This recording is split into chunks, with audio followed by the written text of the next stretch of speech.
Good morning students. मैं C S Dilip Charani फिर से हाजिर हूँ आपके साथ। Students, today we are going to study learning curve. Learning curve,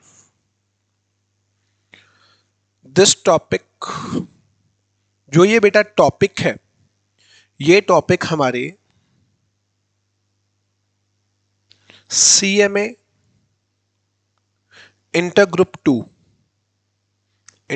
to paper number 10, paper number 10 जो आपका कॉस्ट एंड फाइनेंशियल मैनेजमेंट है, कॉस्ट एंड फाइनेंशियल मैनेजमेंट है, उसके लिए बहुत ज्यादा इंपॉर्टेंट टॉपिक है। एग्जामिनेशन की अगर बात की जाए तो एग्जामिनेशन के अंदर ये टॉपिक अप्रोक्सीमेटली, अगर इसका क्वेश्चन आता है तो वो आता है 6 to 8 मार्क्स का। कितने मार्क्स का? 6 to 8 मार्क्स का। तो प्रपोर्शनेटली देखें तो ये चैप्टर अगर आया तो उसके कितने मार्क्स का क्वेश्चन आता है? 6 मार्क्स। काफी स्टूडेंट्स एंड इवन टीचर्स भी इस टॉपिक को लेफ्ट कर देते हैं क्योंकि इस टॉपिक की इंपॉर्टेंस इतनी नहीं है। बट अगर प्रॉपर वे में इस टॉपिक को पढ़ा जाए तो इससे इजीएस्ट टॉपिक आपकी बुक के अंदर नहीं है। ओके, लेट्स स्टार्ट करते हैं।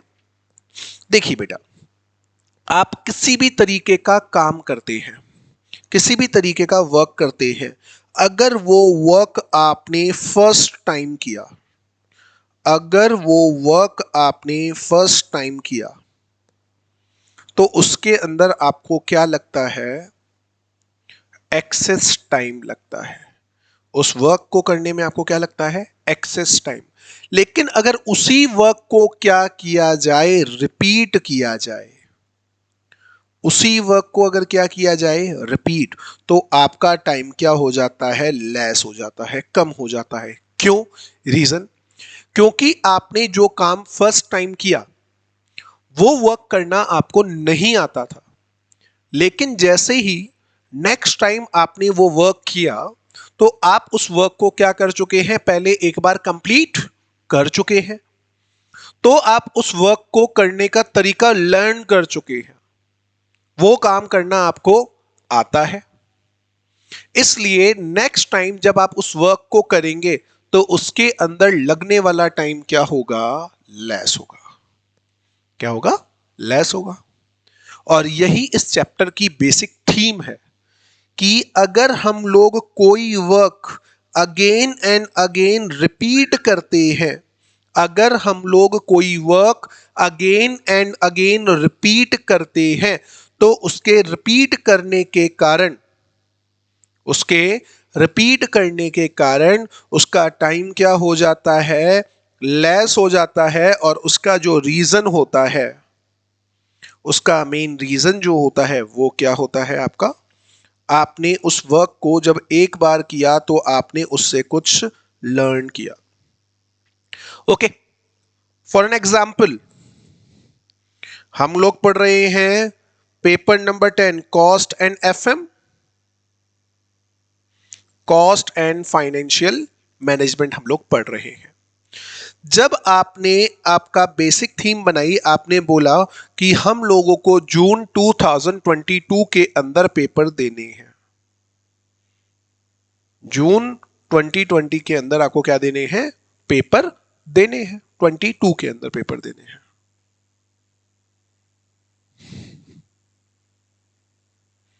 आपने पेपर के लिए स्ट्रेटेजी बनाई, जनवरी आने वाला है तो जैन, फेब, मार्च, अप्रैल, मई, जून, 6 मंथ्स। आपने बोला जो मैं इस बुक को एक बार कंप्लीट करूंगा तो इस एक बुक को कंप्लीट करने में मुझे अप्रोक्सीमेट लग जाएंगे 90 आवर्स। सेकेंड टाइम जब आप इस बुक का रिवीजन करने बैठेंगे तो कितना टाइम लगेगा? सेकेंड टाइम जब इस बुक का रिवीजन करने बैठेंगे तो आपको अप्रोक्सीमेट लगेंगे 60 आवर्स। थर्ड टाइम में इस बुक का आप रिवीजन करने जब बैठेंगे तो आपको लगेंगे अप्रोक्सीमेट 30 इयर्स। क्या रीजन है?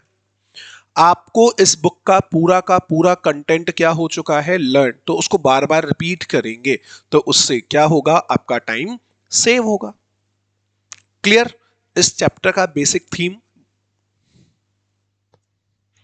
ठीक है बेटा, अब इस चैप्टर की बेसिक थीम तो आपको पता लग गई। अब स्टूडेंट्स के माइंड में आ रहा होगा, सर आखिर हम लोग इसको कॉस्टिंग के अंदर क्यों पढ़ रहे हैं, क्या रीजन है? बेटा, इस टेक्निक का यूज कर करके हर बिजनेसमैन हर बिजनेसमैन जो प्रोडक्शन कर रहा है, उस प्रोडक्शन के अंदर लेबर जिन यूनिट्स का मैन्युफैक्चरिंग कर रहा है, उससे वो अपनी कॉस्ट को सेव कर सकता है। कैसे? देखिए एग्जांपल लेते हैं। हम लोग कर रहे हैं बिजनेस। बिजनेस के अंदर कितनी तरीके की कॉस्ट इन्वॉल्व रहती है, जल्दी से बताएंगे। किसी भी तरीके के बिजनेस को जब हम लोग करते हैं तो उसके अंदर कितनी तरीके की कॉस्ट इन्वॉल्व होती है? Total cost. टोटल कॉस्ट की मैं बात करूं तो टोटल कॉस्ट होती है टू पार्ट्स के अंदर डिवाइड। कौन कौन से होते हैं वो पार्ट्स? एक तो होता है आपका वेरिएबल कॉस्ट और एक आपकी होती है फिक्स कॉस्ट। फिक्स कॉस्ट का एग्जांपल ले लीजिए। फिक्स कॉस्ट के अंदर आ गया किसी भी तरीके का रेंट।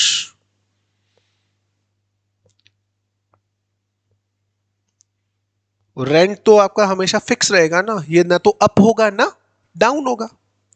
बट अगर हम लोग वेरिएबल कॉस्ट की बात करें तो किसी भी तरीके के ऑर्गेनाइजेशन की जो वेरिएबल कॉस्ट होती है, किसी भी ऑर्गेनाइजेशन की जो वेरिएबल कॉस्ट होती है, हमने पढ़ा है कि वेरिएबल कॉस्ट के अंदर क्या क्या आता है। वेरिएबल कॉस्ट के अंदर आते हैं मटेरियल कॉस्ट,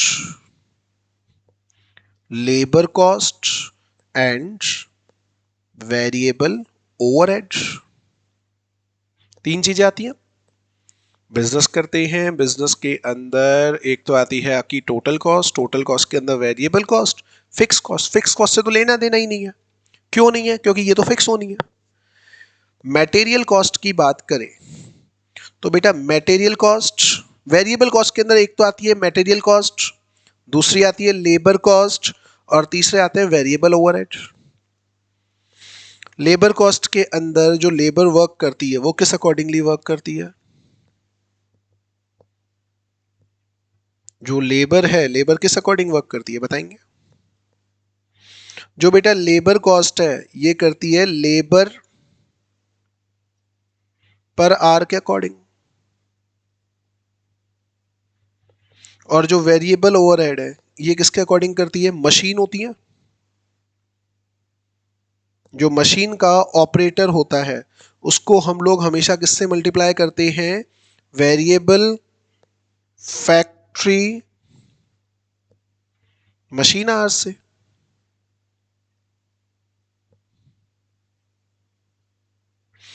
तो जो हमारे वेरिएबल कॉस्ट के अंदर लेबर कॉस्ट होती है और जो वेरिएबल ओवरहेड होते हैं, ये इनके ऊपर उनके ऊपर क्या होता है? अप्लाई होता है। रीजन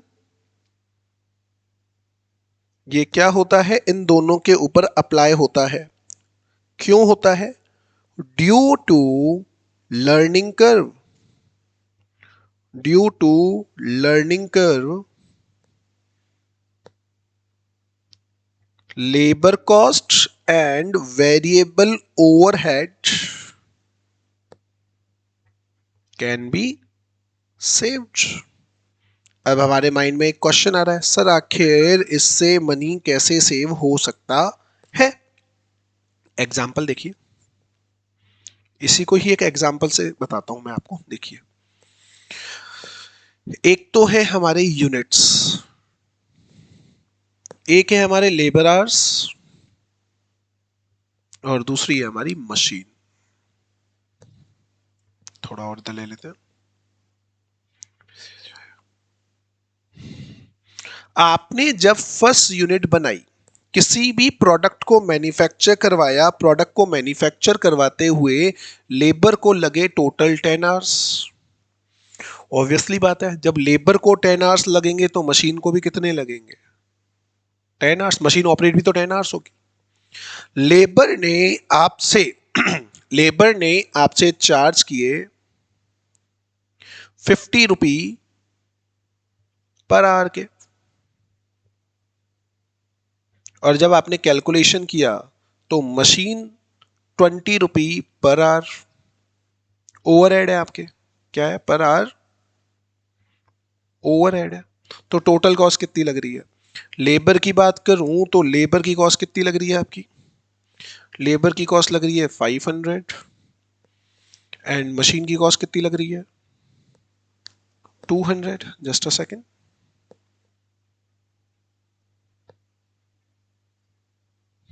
मशीन की कॉस्ट कितनी लग रही है बेटा आपकी? 200। आपने यही यूनिट्स वापस से मैन्युफैक्चर्ड करवाए। अब लेबर ने एक बार काम कर लिया, न्यू लेबर है, स्किल्ड लेबर है, पहली बार जब काम किया तो उनको काम करने में 10 आवर्स लगे। सेकंड टाइम जब उन्होंने काम किया तो वो काम उन लोगों ने कितने आवर्स के अंदर कर दिया? 9 आवर्स के अंदर। रिपीट हुआ वर्क।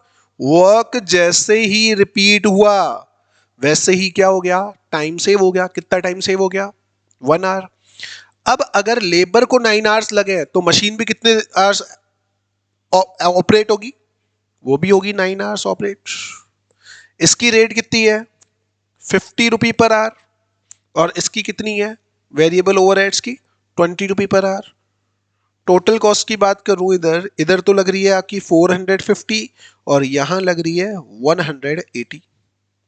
अब आप मुझे बताएंगे लेबर में कितना अमाउंट सेव किया? लेबर में कितना अमाउंट सेव हुआ? 50 रुपीज। और मशीन के अंदर कितना सेव हुआ? 20 रुपीज। राइट। क्यों हुआ? रीजन क्या था? एक यूनिट जब बनाया गया, जैसे ही दूसरा यूनिट बनाया तो एक यूनिट बनाने पे उनको लर्न स्किल्स आ गई। वो कौन से लेबर थी? लेबर थी एकदम new. They are ready to learn. उन्होंने लर्न किया तो एक प्रोडक्ट को बनाने में पहले 10 आवर्स लगे, उसी प्रोडक्ट को जब वापस बनाया तो कितने आवर्स लगे? 9 आवर्स लगे। अब एक चीज मैं आपको क्लियर वे में बता दूं, अगर किसी भी तरीके की एक्सपीरियंस्ड लेबर है जो पिछले 4-5 सालों से काम कर रही है, उसके ऊपर लर्निंग कर्व एप्लीकेबल नहीं होगा, क्योंकि बेटा वो तो पहले से ही काम कर रही है ना उस चीज को, उनके पास तो एक्सपीरियंस है। तो क्या एक्सपीरियंस लेबर को अगर आप सेम वर्क करने के लिए बोलो वो टाइम सेव कर सकते हैं क्या? बिल्कुल नहीं। एक तो होनी चाहिए न्यू लेबर, दूसरा उनको लर्न करने की उनके अंदर क्या होनी चाहिए? स्किल्स। और वो वर्क कंटिन्यूअसली क्या होना चाहिए? रिपीट होना चाहिए। ओके।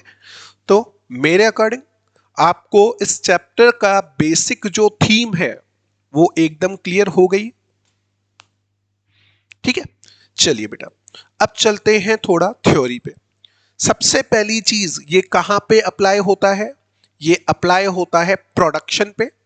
एंड जब वर्क को क्या किया जाता है? अगेन एंड अगेन रिपीट किया जाता है, तब लर्निंग कर्व क्या होता है? एप्लीकेबल होता है। पहली चीज। दूसरा, स्किल्ड लेबर के ऊपर ये एप्लीकेबल होगा, एक्सपीरियंस लेबर पे तो होगा ही नहीं। क्या ये मशीन के ऊपर एप्लीकेबल हो सकता है क्या? जो काम आप मशीन की तरफ से करवाते हैं उसके ऊपर एप्लीकेबल होगा क्या? बिल्कुल नहीं। वर्क क्या होना चाहिए? मैन्युअल होना चाहिए। मशीन में तो आपने सिस्टम के अंदर डाल दिया कि ये 1 आवर में वर्क होना चाहिए तो हमेशा 1 आवर में करेगी। उनके अंदर क्या लर्निंग स्किल्स नहीं होती ना। ओके, चलिए देखेंगे। हम लोग पढ़ रहे हैं लर्निंग कर्व। लर्निंग कर्व का मतलब क्या होता है? Learning curve are based on the premises that people and organisation become better at their task at the task are repeated. जैसे जैसे टास्क रिपीट होता जाएगा तो ऑटोमेटिकली लेबर या पर्सन्स आप खुद हो गए। जो आप कॉस्टिंग पढ़ रहे हैं, एक बार पढ़ेंगे तो 90 आवर्स, दूसरी बार पढ़ेंगे 60 आवर्स, नेक्स्ट टाइम पढ़ेंगे तो 30 आवर्स। तो पर्सन के अंदर क्या होती जाएगी, टास्क जैसे जैसे रिपीट होता जाएगा, वैसे वैसे उनकी लर्निंग स्किल क्या होती हुई जाएंगी, इंप्रूव होती हुई चली जाएंगी। कहां कहां पे एप्लीकेबल होता है, मार्केट के अंदर किसी भी तरीके का न्यू प्रोडक्ट आ गया वहां पे। बाय मैन्युअल एफर्ट्स, मैंने बात बोली थी, मशीन के ऊपर ये कभी भी एप्लीकेबल नहीं होगा। नॉन एप्लीकेबिलिटी, मशीन के ऊपर ये कभी भी एप्लीकेबल नहीं होता। अगर आप वर्क को रिपीट करेंगे अगेन एंड अगेन तो एप्लीकेबल होगा, अगर रिपीट नहीं किया तो ये एप्लीकेबल नहीं होगा। अगर न्यू, लेकिन अगर रिपीटेटिव नहीं है, आपने क्या किया, एक मोबाइल फोन बनाया नया, क्या बनाया, मोबाइल फोन बनाया नया, इसको बनाने में टोटल आवर्स लग गए 20 आवर्स, खत्म। अब इसका मैन्युफैक्चरिंग ही नहीं कर रहे आप, बाद में बना ही नहीं रहे हो, तो क्या एप्लीकेबल होगा लर्निंग कर्व, नहीं। प्रोडक्ट भी न्यू होना चाहिए, साथ ही साथ क्या होना चाहिए, रिपीटेटिव होना चाहिए, अगेन एंड अगेन बनना चाहिए। अगर एग्जिस्टिंग प्रोडक्ट है, पहले से ही मोबाइल बनते हुए आ रहे हैं, तो उनकी टेक्निक तो सभी को पता है, उसके अंदर क्या लर्निंग स्किल्स, नहीं ना, तो ये एग्जिस्टिंग प्रोडक्ट के ऊपर भी एप्लीकेबल नहीं होता है। ठीक है, लेबर क्या होनी चाहिए, स्किल्ड होनी चाहिए या फिर अनस्किल्ड, क्योंकि धीरे धीरे अपने ऑटोमेटिकली वो अपने अंदर क्या कर लेते हैं, डेवलपमेंट कर लेते हैं सेम वर्क को करने पे। किसके ऊपर एप्लीकेबल नहीं होता, एक्सपीरियंस वर्कर के ऊपर, एक्सपर्ट के ऊपर, कैजुअल लेबर के ऊपर और टेम्पररी पर्संस के ऊपर ये एप्लीकेबल नहीं होता। क्लियर, देखिए अब इसको समझते हैं हम लोग ग्राफिकली।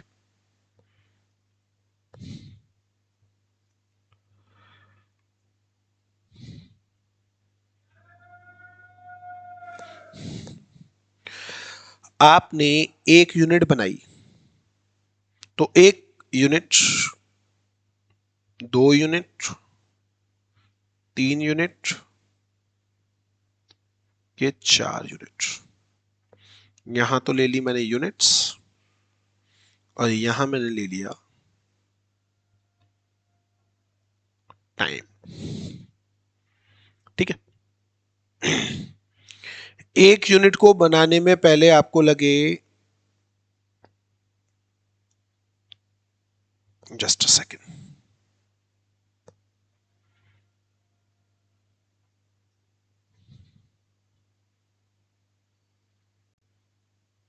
एक यूनिट को बनाने में आपको टाइम लग रहे थे 10 आवर्स, 2 को बनाने में लगे 8, 3 को बनाने में लगे 6, 4 को बनाने में लगे 4 आवर्स। डाउन आ रहा है, एक यूनिट को 10, 2 को 8, तो इसका जो कर्व होता है ना, वो क्या होता है, हमेशा डाउनवर्ड स्लोपिंग होता है। क्या होता है, डाउनवर्ड। ठीक है, बट एक ऐसा पॉइंट आता है जहां पे आप फुल्ली क्या हो गए, स्किल, तो इस लेवल पे आकर के ये हमेशा क्या हो जाता है, फिक्स हो जाता है। ये केवल कौन सी कंडीशन पे होगा, when labour fully experienced. Clear, learning curve कैसे बनता है। अब ये कहां पे एप्लीकेबल होता है और कहां पे नहीं होता है, इसके बारे में बात करते हैं, फिर हम लोग बात करेंगे इसके प्रैक्टिकल क्वेश्चंस के regarding. Just a second,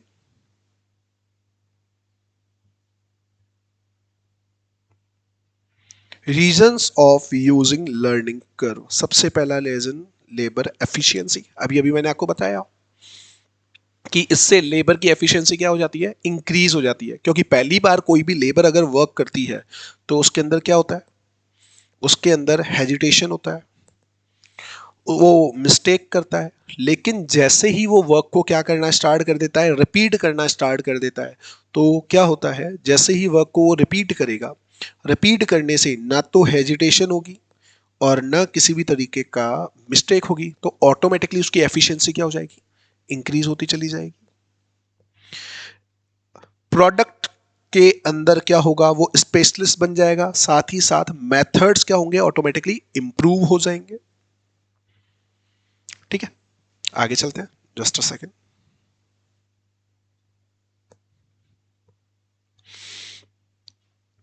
technology drive learning.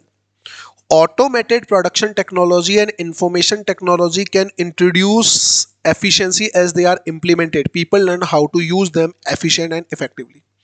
बेटा आप लोगों को पता है ये तो थ्योरी है, समझ ली, लेकिन इसको समझो क्या बोलना चाह रहा है.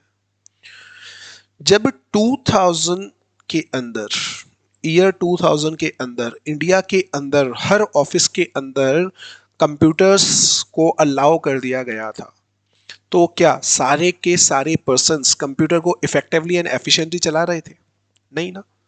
लेकिन आज के टाइम की बात करें तो हर पर्सन जो एक्सपीरियंस्ड है या जिनके अंदर स्किल्स है वो इजीली कंप्यूटर को क्या कर सकते हैं, लर्न करते हैं इजीली. वो एफिशिएंटली, टाइम बहुत कम लगता है. जिनको थोड़ा बहुत भी चलाना आता है वो लर्न करके, प्रैक्टिस करके अपनी सारी की सारी प्रॉब्लम्स को क्या कर देते हैं, दूर करते हैं. जिससे क्या होता है, कंप्यूटर का यूज इफेक्टिवली हो जाता है और एफिशिएंटली, टाइम भी बचता है. ठीक है. तो लर्निंग कर्व की हेल्प के थ्रू जो टेक्नोलॉजी है, जो टेक्नोलॉजी ड्राइवन लर्निंग है, उसके अंदर क्या जनरेट किया जा सकता है, इफेक्टिवली और एफिशिएंटली. आपका टाइम भी सेव होगा, साथ साथ आपकी क्या होगी, कॉस्ट भी सेव होगी. बेटर यूज ऑफ इक्विपमेंट, वही कंप्यूटर वाला एग्जांपल यहां पे भी क्या होता है, अप्लाई होता है. कि जैसे जैसे अगर आपके पास किसी भी तरीके का न्यू इक्विपमेंट आया है, धीरे धीरे जैसे ये एक्सपीरियंस आपको होगा तो आप उसके अंदर क्या करेंगे, बेटर यूज कर पाएंगे. Change in the resource mix. अब पर्सन हो गया आपका ही जो लेबर है फुल्ली एक्सपीरियंस्ड, वो क्या चाहेगी, मार्केट में टिकना है तो अपने अंदर चेंज तो लाना पड़ेगा. तो वो क्या करेगा, चेंज करना पसंद करेगा कि मैं कुछ ऐसी टेक्नोलॉजी का यूज करूं या मैं कुछ इस मेथड से करूं जिससे क्या हो, इसके अंदर लगने वाला टाइम कम हो जाए, या फिर इसके अगर कोई प्रोडक्ट है तो उसके टेस्ट के अंदर क्या आ जाए, चेंज आ जाए. तो वही चीज प्रोडक्ट रीडिजाइन, इसका बेस्ट एग्जांपल है जो डोर बेल्स होती है. देखिए बेटा, डोर बेल्स आपने क्या रिंगटोन होती है उनकी, जो रैंक करती है वो बेल, तो अलग अलग तरीके की आती है. कंपनी चाहती तो वो एक बार में ही सेम बेल बना के आपको लोगों को दे देती. लेकिन जैसे जैसे टाइम चेंज होता गया, वैसे वैसे जैसे जैसे टाइम होता गया चेंज, वैसे वैसे इस कंपनी ने अपने प्रोडक्ट के अंदर क्या कर दिए, चेंज कर दिए. तो न्यू टाइप की विसल्स आ गई, न्यू टाइप की बेल्स आ गई. ओके. तो प्रोडक्ट को रीडिजाइन करने में भी हमारी क्या करता है, हेल्प करता है.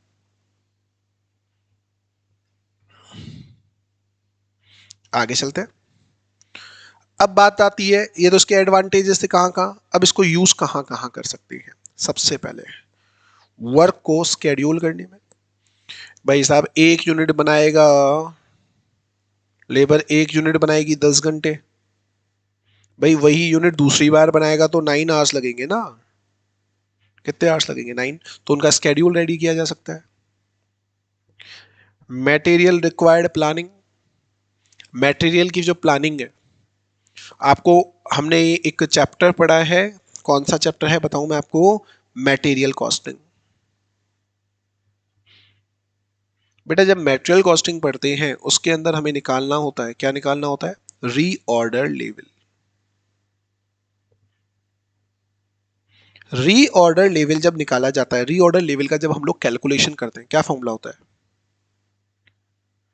Maximum uses multiply by maximum time use, maximum time, ऐसे निकलता है ना.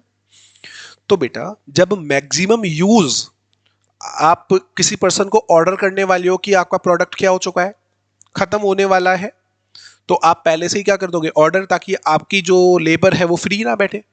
तो आपको पहले पता होना चाहिए ना कि आपकी लेबर मैक्सिमम कितने प्रोडक्ट यूज कर सकती है.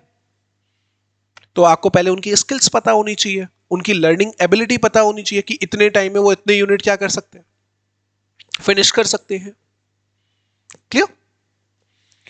Training programme, training programme, different different type की ट्रेनिंग्स होती हैं. एक बार ट्रेनिंग दी, दूसरी बार ट्रेनिंग देंगे तो टाइम सेव होगा. Cost estimation. Now how you cost estimated, एक यूनिट को बनाने में टोटल लेबर कॉस्ट और वेरिएबल ओवरहेड लग रहे हैं 500। सेकंड टाइम जब उस यूनिट को बनाया जाएगा तो कितने लगेंगे? 380। कॉस्ट की बात कर रहा हूं बेटा, मैं किसकी बात कर रहा हूं? कॉस्ट की। थर्ड टाइम फिर फोर्थ टाइम, तो इससे क्या होगा? कॉस्ट आपकी कम होती हुई चली जाएगी। ठीक है, तो कॉस्ट का एस्टिमेशन एंड फ्यूचर के अंदर आपको कितनी कैपिटल की रिक्वायरमेंट है, वहां भी इसका क्या होता है? यूज होता है। ओके, चलिए अब चलते हैं थोड़ा प्रैक्टिकल टाइप ऑफ क्वेश्चंस पे। ओके, देखेंगे बेटा, प्रैक्टिकल स्टार्ट करेंगे, लेकिन उससे पहले लर्निंग कर अप्लाई कैसे होता है, वर्क कैसे करता है। आपकी लेबर है, उसने सबसे पहले यूनिट्स बनाए। क्या बनाए? सबसे पहले यूनिट्स बनाए। थोड़ा और दूर ले लेते हैं इसको, यहां पे करते हैं यूनिट्स। आपकी लेबर ने बनाया पहले 1 यूनिट, फिर 2, फिर 3, फिर 4, फिर 5, फिर 6, 7, 8, 9, 10। फर्स्ट यूनिट को बनाने में टाइम लगा, फर्स्ट यूनिट को बनाने में टाइम लगा 10 आवर्स, दूसरी को बनाने में लगा 8 आवर्स, तीसरी यूनिट को बनाने में टाइम लगा 7.5 आवर्स, फिर लगे 6.9 आवर्स, फिर आपको टाइम लगा 6.8, फिर आपको टाइम लगा 6.68। इंप्रूव होती भी जा रही है लेबर, तो टाइम कम होता हुआ जा रहा है। फिर लगा 6.34, फिर लगा 6.10, फिर आपको लगा 5.96। 5.96 और 10th यूनिट बनाते बनाते आपका टाइम हो गया 5.90। लर्निंग आती जा रही है। फिर क्या हुआ बेटा? आपने निकाला टोटल टाइम कितना लग रहा है। टोटल टाइम कितना लग रहा है? 1 यूनिट को 10 तो 10, एक यूनिट को बनाने में 8, तो 2 यूनिट को बनाने में 16 आवर्स। 16 हो गए क्या जी? नहीं, आप निकालोगे क्यूमुलेटिव आवर्स। क्या निकालोगे? क्यूमुलेटिव। पहले लगे 10, फिर 10 और 8 18, फिर 18 और 7.5 25.5, मतलब 3 यूनिट्स को बनाने में टोटल टाइम कितना लग रहा है? 25.5। फिर 6.9 को मैंने इसके अंदर ऐड किया तो हो गए 32.4, फिर 32.6 को ऐड किया तो हो गया 39.2, फिर हो गए आपके 39 45.88। क्यूमुलेटिव आवर्स निकाल रहे हैं। पहले 10, 10 और 2 यूनिट को बनाने में 18, 18 और थर्ड यूनिट को बनाने में कितना टाइम लगा? 7.5, तो इसको ऐड किया तो 25.5। फिर इस तरीके से क्यूमुलेटिव आवर्स निकालते जाएंगे। 45.88, फिर लग गए 52.22, फिर इसके अंदर 6 ऐड किया तो 58.32, फिर 63 64.28 एंड 10 यूनिट को बनाने में टोटल टाइम लग गया 17.18 आवर्स। क्लियर? तो बेटा, रिसर्चर होते हैं बहुत सारे। क्या होते हैं? बहुत सारे रिसर्चर होते हैं। तो इसकी भी रिसर्च की गई, इसकी भी क्या की गई? डिफरेंट डिफरेंट टाइप की रिसर्च की गई।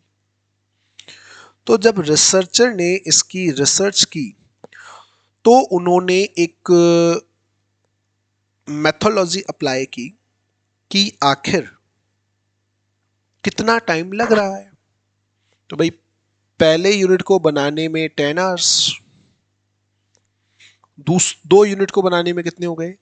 18। तो 10 और 18 के अंदर कितना डिफरेंस हुआ? एवरेज निकालो इसका। एवरेज टाइम निकालते हैं। 1 को 10 के 10, 2 के अंदर 18 का तो 9, 3 के अंदर 25.5 का डिवाइड देना। 25.5 डिवाइड बाय 3, ये आ गया 25.5 डिवाइड बाय 3, ये आपका आ गया 8.5। एवरेज टाइम निकाल रहे हैं बेटा।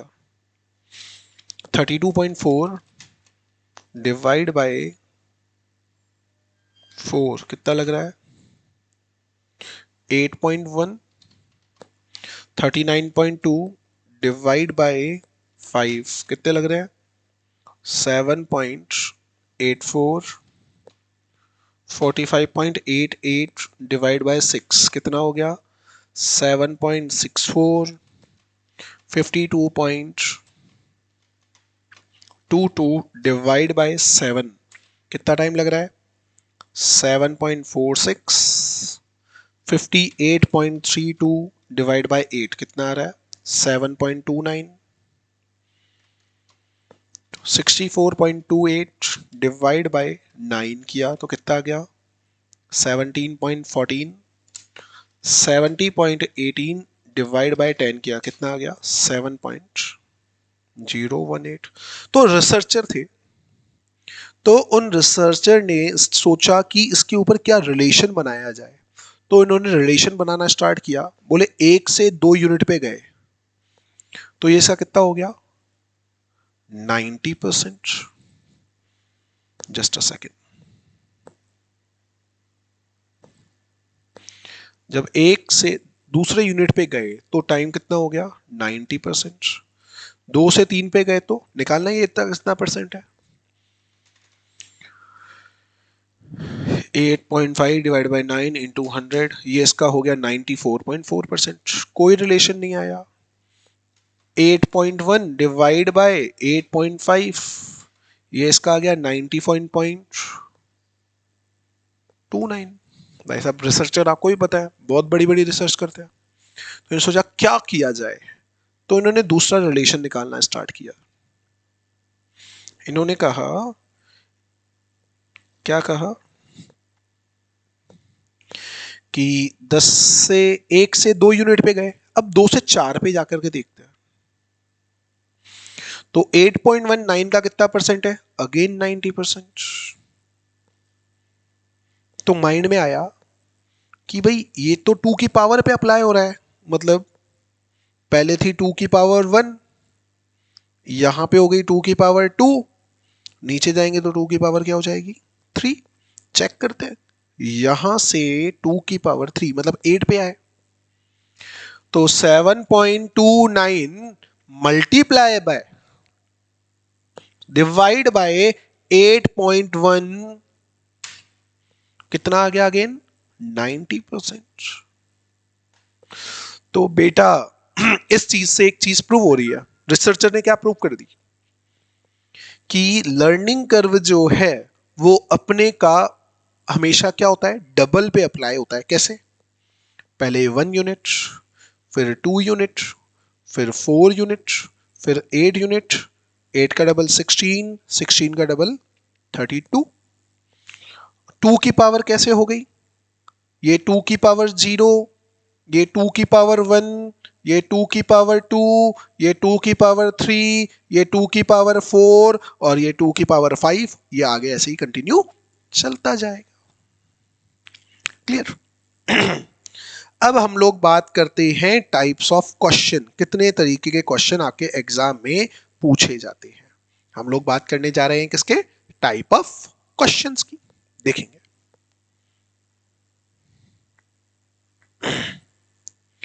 एग्जाम के बिहाफ पे हम लोग बात कर रहे हैं टाइप्स ऑफ क्वेश्चंस कितने आते हैं लर्निंग कर्व के। Just a second.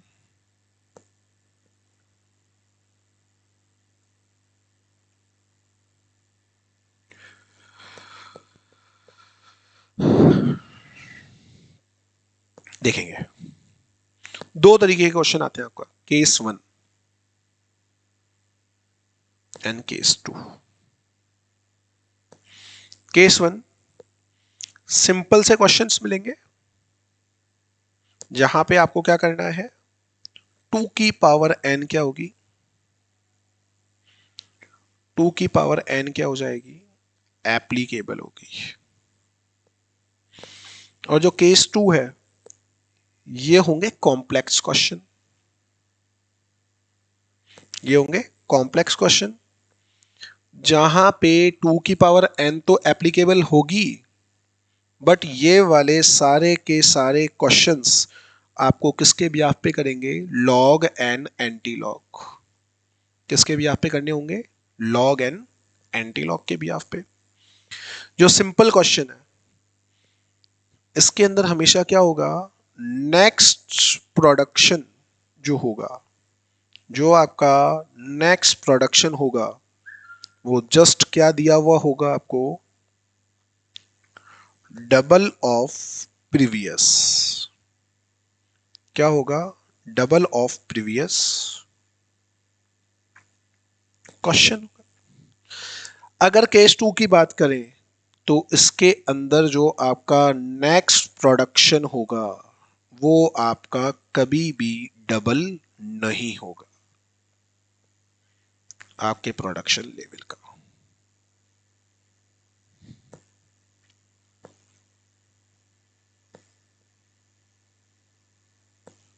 Just a second.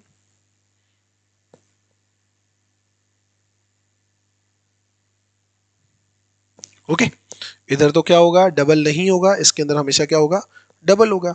तो बेटा जब इसके अंदर हम लोग निकालेंगे average time per unit,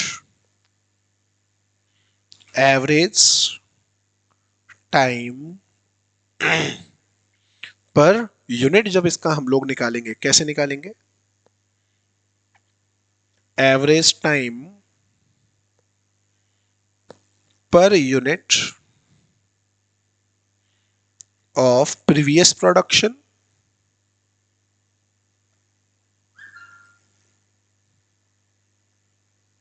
multiply by learning rate, जो आपकी क्या है, लर्निंग रेट दी हुई है। ठीक है, इसका खेल यहीं खत्म हो जाता है, इसके अंदर और कोई डिटेल हमारे पास नहीं होती है। ये सबसे सिंपल मेथड है। क्वेश्चन अगर इसका आता है तो 2 नंबर का डायरेक्टली आता है। ठीक है, बात करें केस नंबर 2 की, बात करें केस नंबर 2 की।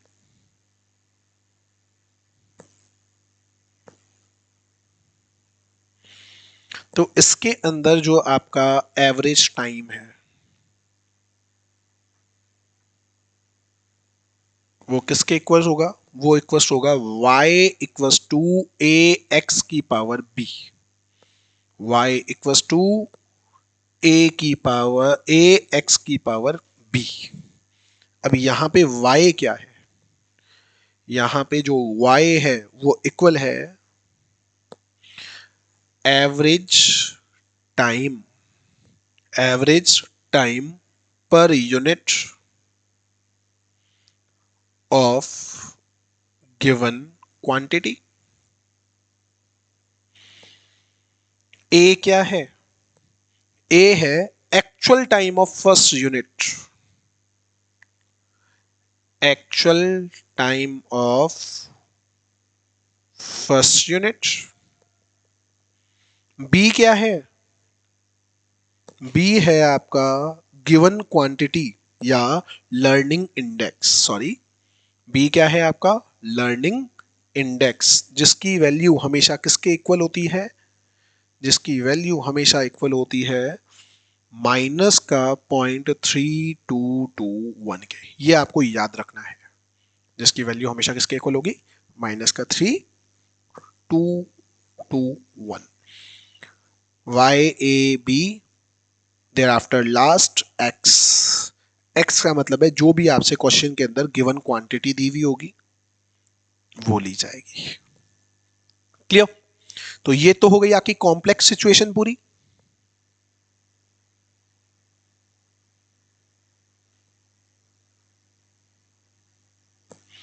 और वो हो गई आपकी एकदम सिंपल सिचुएशन। तो इस तरीके के आपसे 2 क्वेश्चन पूछे जाएंगे, केस 1 एंड केस 2। एक तो होगा आपका सिंपल, जहां पे 2n की पावर एप्लीकेबल होगा, यहां पे भी 2 एप्लीकेबल होगा, लेकिन यहां पे क्या लगेगा, log an anti log. Clear, जल्दी बताएंगे, जल्दी से बताएंगे। चलिए, अब हम लोग कुछ एग्जाम्पल इसके प्रैक्टिकल करते हैं, देयर आफ्टर हम लोग मॉड्यूल के कुछ क्वेश्चंस देखेंगे। तो सबसे पहले इसको नोट कर लिया आप लोगों ने,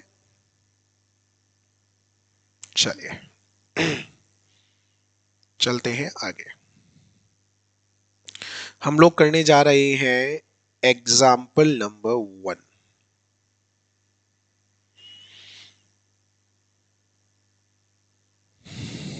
थोड़ा सा साइड ले लेते हैं।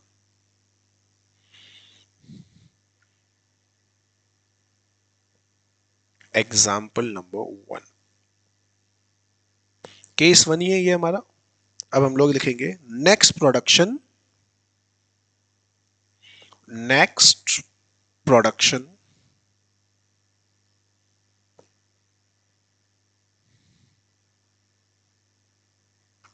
नेक्स्ट प्रोडक्शन किस क्या होता है, डबल होता है, डबल ऑफ प्रीवियस।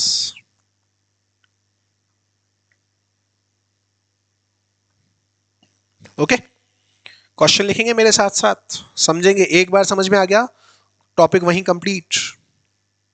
आपको बोला हुआ है actual time for producing first unit कितना टाइम लग रहा है, 200 आवर्स। सेकेंड इंफॉर्मेशन है आपके पास, labour rate per hour. Labour की जो रेट है पर आवर की कितनी दे रखी है, 30 रुपी। लर्निंग रेट, लर्निंग रेट ये कितनी दी हुई है आपको, लर्निंग रेट आपको दी हुई है 80%। ये क्वेश्चन के अंदर ही मेंशन है आपके पास 80%। ठीक है, अब आपको क्या कैलकुलेट करना है, आपको टोटल 16 यूनिट्स, आपको क्या करना है 16 यूनिट्स की ए पे तो आपको कैलकुलेशन करना है average time per unit, B calculation आपको करना है total labour hours, total labour hours, and C पे आप लोगों को कैलकुलेशन करना है total labour rate. Question note करेंगे सारे स्टूडेंट्स जल्दी से।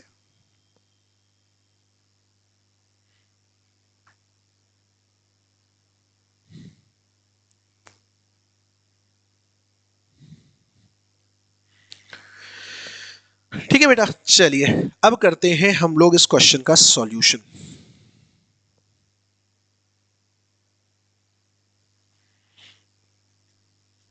देखो बेटा, सबसे पहले आपको क्या करना है, एवरेज टाइम पर यूनिट निकालना है, राइट।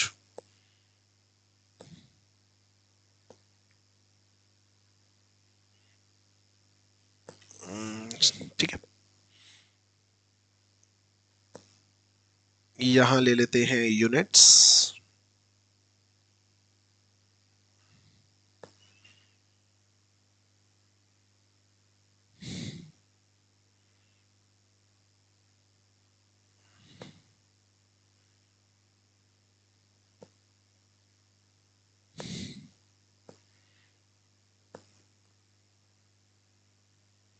बेटा यहां ले लेते हैं यूनिट्स, यहां ले लेंगे एक यूनिट को लगने में लगने वाला टाइम, एवरेज टाइम, यहां लेंगे टोटल टाइम, और यहां ले लेंगे लेबर। देखो अच्छे से समझना, हमने क्या पढ़ा है हमेशा, 2 की पावर n। तो एक यूनिट को बनाने में, एक यूनिट का मतलब क्या हो गया, यहीं लिख देते हैं 2 की पावर 1, तो कितना टाइम लग रहा है, 100। कितना टाइम लग रहा है, 100 आवर्स। अब आएगा 2 की पावर 1, तो कितना हो गया 2।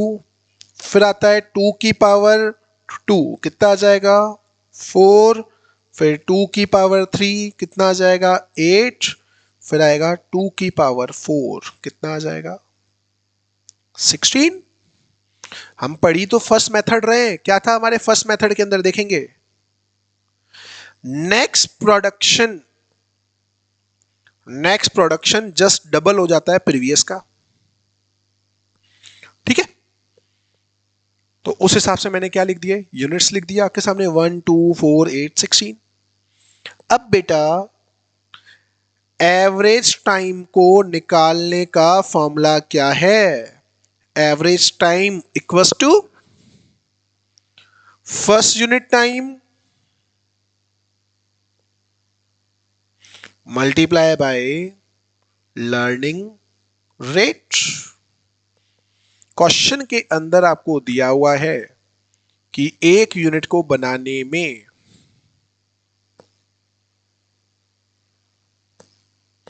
यहां लिखना था हमें 2 की पावर n, एक यूनिट को बनाने में कितना टाइम लग रहा है 200 आवर्स लिखा, लर्निंग रेट कितनी है 80%,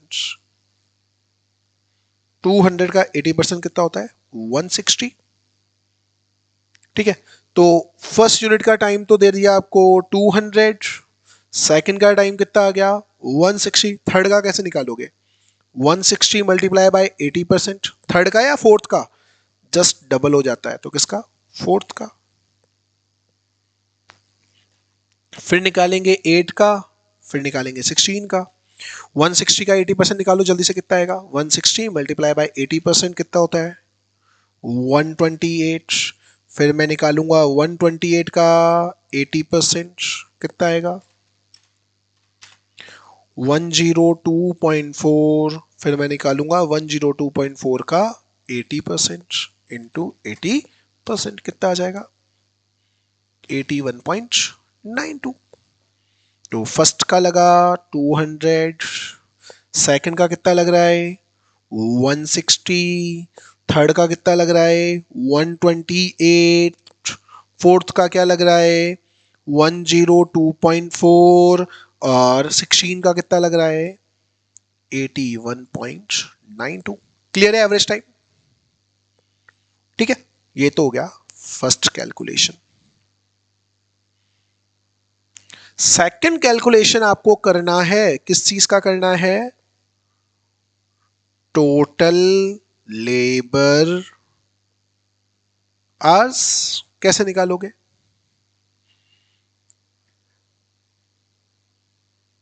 average time multiply by units कर दो। 1 को 200 से मल्टीप्लाई करूंगा कितना आएगा 200, 160 को 2 से मल्टीप्लाई करूंगा कितना आएगा 320, 128 को 4 से मल्टीप्लाई करूंगा कितना आएगा 512, 102.4 को 8 से मल्टीप्लाई करूंगा कितना आएगा 819.2 और 81.92 को मल्टीप्लाई करूंगा 16 से कितना आएगा 1310.72। तो total labour hours for 16 units कैसे निकल जाएगा, एवरेज टाइम एक यूनिट को बनाने में लग रहा है 81.92 मल्टीप्लाई बाय यूनिट्स कितने बनाए 16, कितना आ जाएगा 1310.72 आवर्स। थर्ड कैलकुलेशन हमें किस चीज का करना है बेटा, थर्ड कैलकुलेशन हमें करना है टोटल लेबर रेट। कैसे निकालोगे, labour rate per our multiply by total hours.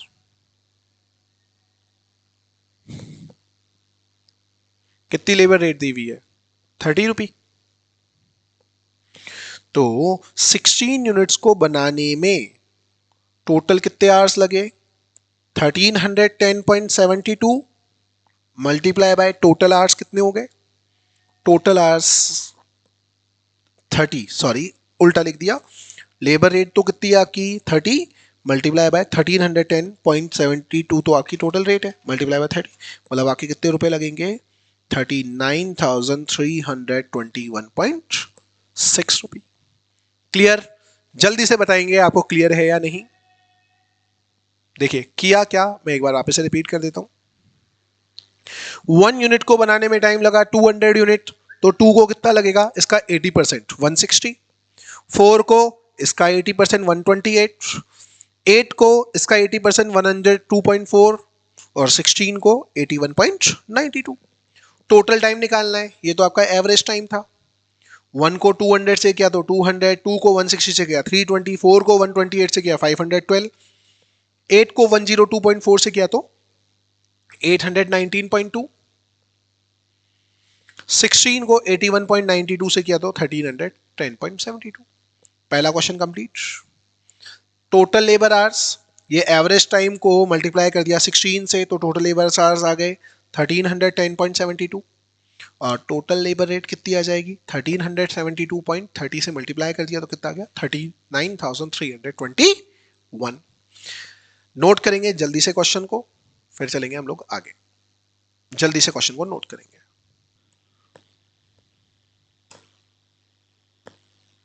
चलिए बेटा कंटिन्यू करते हैं आगे।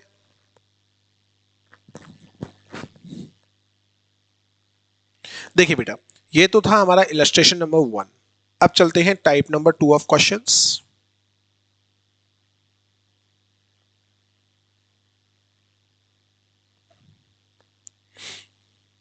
अब बात करते हैं टाइप नंबर ऑफ 2 क्वेश्चंस कि किस तरीके का क्वेश्चन पूछा जाता है। बेटा इसकी नेक्स्ट क्लास जो होगी उसके अंदर हम लोग सारे करने जाएंगे कंप्लीट हमारे मॉड्यूल के क्वेश्चंस। अभी पहले एक बार जो भी हमारे पास है हम उसकी बात कर रहे हैं। क्वेश्चन के अंदर आपको दिया हुआ है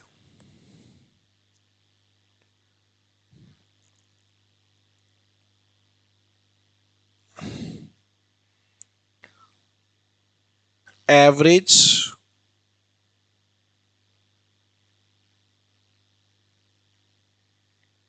time for first unit 80 hours. 100 hours ले लेते हैं, 80 नहीं लेते।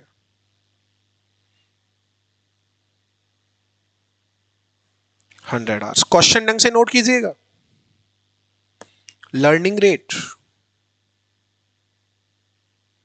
लर्निंग रेट कितनी दी हुई है 80%, नहीं 90% ले लेते हैं लर्निंग रेट भी, ठीक है।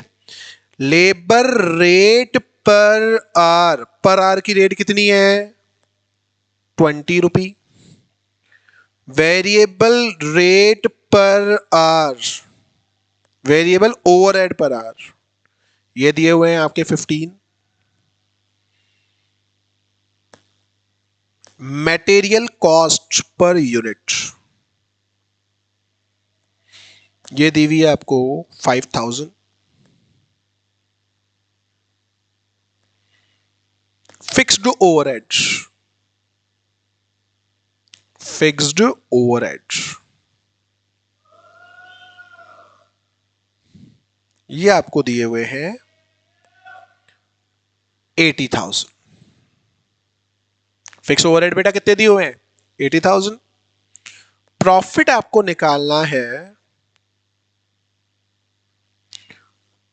25% ऑफ कॉस्ट, 25% ऑफ कॉस्ट। अब आपको क्या करना है, prepare cost sheet, quantity produced, different different तरीके की क्वांटिटी प्रोड्यूस्ड हुई है। First A 2 units, B 4 units, C 8 units, D 16 units. ये तो हो गया 2 की पावर 1, ये हो गया 2 की पावर 2, ये हो गया 2 की पावर 4 9, ये हो गया 2 की पावर 3, ये 2 की पावर 4।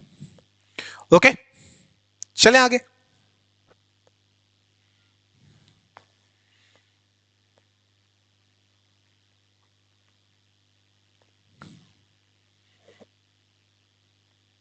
चलिए पहले बेटा हम लोग इसके निकालते हैं कि कितने आवर्स लगने वाले हैं। देखेंगे सबसे पहले हम लोग लेते हैं यूनिट्स, फिर क्या लेते हैं एवरेज टाइम, हम इसका कर रहे हैं सॉल्यूशन।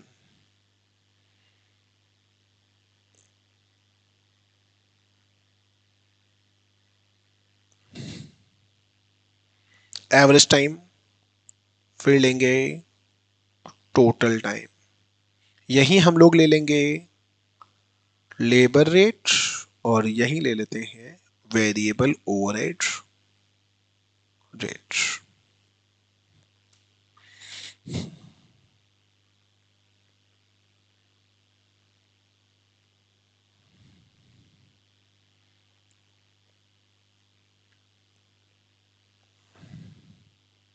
देखिए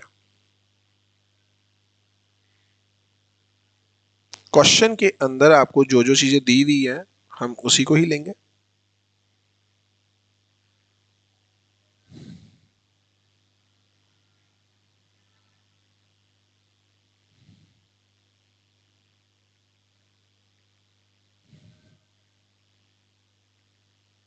just all things according to the question.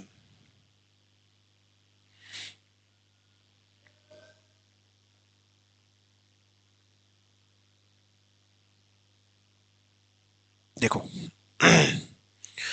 First unit को बनाने में टाइम कितना लग रहा है, देखो ऊपर से 100 आवर्स।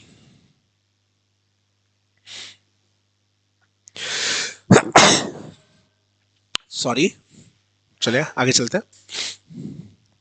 सेकेंड यूनिट को बनाने में टाइम कितना लगेगा बेटा, 90% है लर्निंग रेट, तो 100 का 90%, 90। 4 यूनिट आएंगे अब, 4 को बनाने में 90 का 90%, 81। 8 को बनाने में 81 का भी 90% ले लेंगे, 72.9। अब 16 यूनिट्स को बनाने में कहां तक बनाने हैं हमें, 16 यूनिट्स तक, इसका 80%, सॉरी 90%, 65.67, 61। टोटल टाइम के लिए क्या करेंगे, 1 को 100 से मल्टीप्लाई कर दिया तो कितना आ जाएगा 100, 2 को 90 से मल्टीप्लाई करेंगे कितना आ जाएगा 180, 4 को 81 से मल्टीप्लाई करो, 81 इंटू 4, 324 आवर्स, 72.9 मल्टीप्लाई बाय 8, ये आ गया 583.2, 65.61 मल्टीप्लाई बाय 16 कितना आ जाएगा 1049.76। क्लियर। बेटा लेबर की रेट कितनी है पर आवर की, लेबर की रेट आपको दी हुई है 20 और वेरिएबल ओवरहेड कितने दिए हुए 15। हमने पढ़ा था वेरिएबल ओवरहेड किससे डील करते हैं, मशीन से। तो जितनी देर लेबर वर्क करेगी उतनी देर ही मशीन क्या होगी, ऑपरेट होगी, राइट। तो अब आपको निकालनी है लेबर रेट, कैसे निकालोगे, 100 को 20 से मल्टीप्लाई किया 2000, 180 को 20 से मल्टीप्लाई किया तो 3600, 324 मल्टीप्लाई बाय 20 किया तो कितना आ गया 6480, 583.2 मल्टीप्लाई बाय 20 किया तो कितनी आ गई 11664। अब 1049.76 को 20 से मल्टीप्लाई करेंगे तो कितना आ रहा है अप्रोक्सीमेट 20,995। ओके चलिए अब चलते हैं वेरिएबल ओवरहेड। जो टोटल टाइम है उसको मल्टीप्लाई करो 15 से, तो 100 इंटू 15 ये आ गया 1500। Just a second,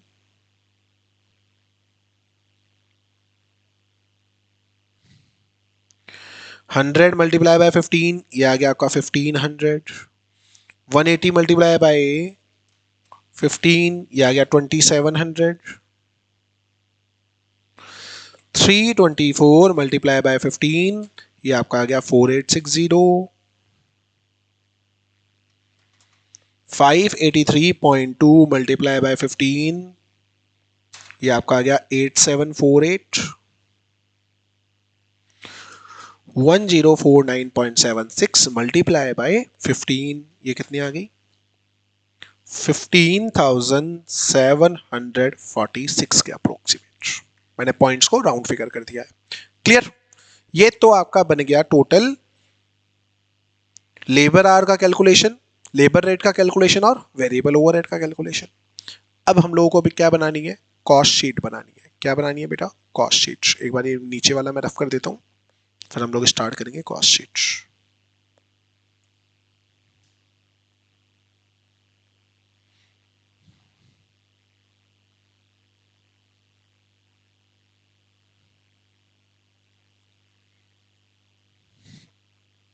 just a second, करते हैं स्टार्ट। यहां तक आप नोट करेंगे जल्दी से।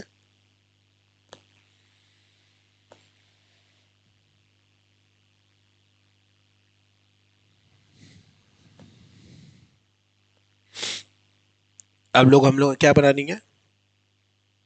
Cost sheet.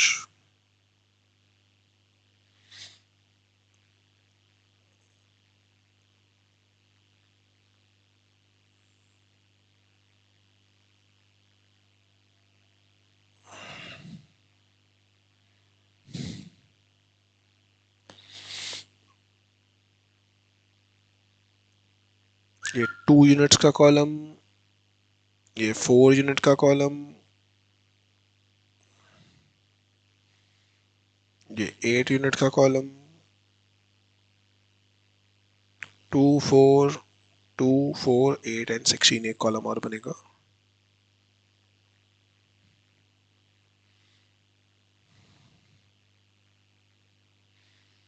यहां तो आ गए आपके पर्टिकुलर्स, ये आ गए 2 यूनिट्स, ये आ गए आपके 4 यूनिट्स, ये आ जाएंगे 8 यूनिट्स, ये आ जाएंगे 16 यूनिट्स। सबसे पहले क्या ली जाती है लेबर कॉस्ट के अंदर? जल्दी बताओ।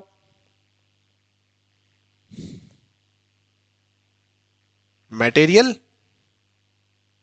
मटेरियल है at the rate of 5000 per unit. 2 को 5000 से मल्टीप्लाई करूंगा कितना आ जाएगा? 10,000। 4 को 5000 से करूंगा कितना आ जाएगा?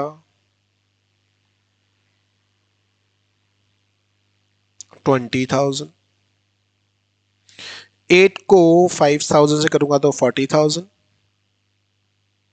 16 को 5000 से करूंगा तो कितना आ जाएगा? 80,000। इसके अंदर हम लोग क्या ऐड करते हैं? Labour cost. बेटा लेबर कॉस्ट तो आपने निकाल रखी है ना, 2 यूनिट्स की 3600, 4 यूनिट की 6480, 8 यूनिट की 11,664 और 16 यूनिट्स की 20,995।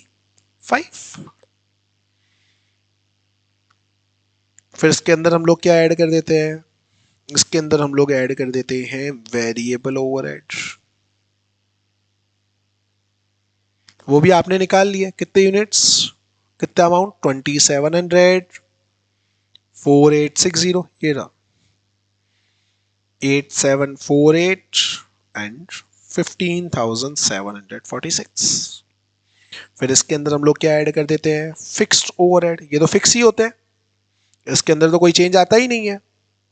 कितने दे रखे हैं क्वेश्चन के अंदर? ये आपको दे रखे हैं 80,000, 80,000, 80,000 एंड 80,000।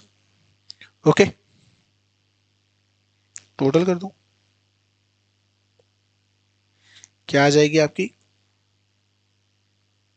Total cost? जल्दी से करेंगे।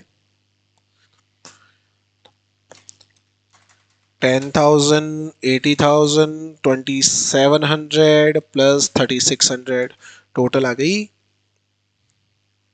ये टोटल आ रहा है 96,300। इसका निकालो,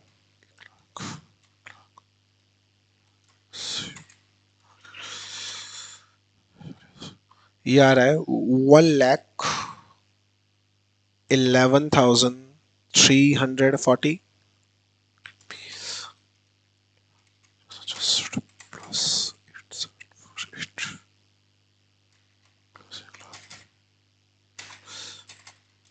ये टोटल आ रहा है आपका 1,40,412, 1,60,000 प्लस 20,995 प्लस 15,746, ये टोटल आ रहा है आपका 1,96,741। बेटा क्वेश्चन में आपको बोला हुआ है कि आपको क्या ऐड करना है, प्रॉफिट। प्रॉफिट कॉस्ट का कितना परसेंट है, 25%, तो इनका 25% निकाल दे सभी का। 96,300 मल्टीप्लाई बाय 25%, तो ये आ रहा है 24,000, निकालिए जल्दी जल्दी निकालिए, 24,075, 1,11,340 multiply by 25%, 27,835, 1,40,412 multiplied by 25%,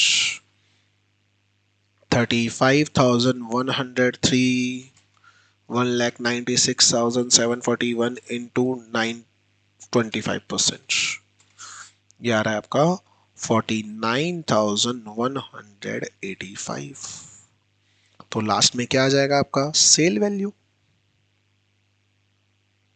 sales value.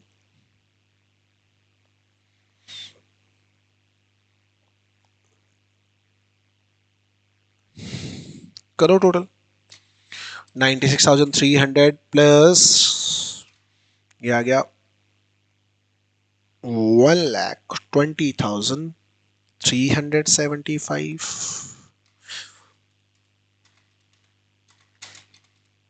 ये आ रहा है आपका 1,39,175,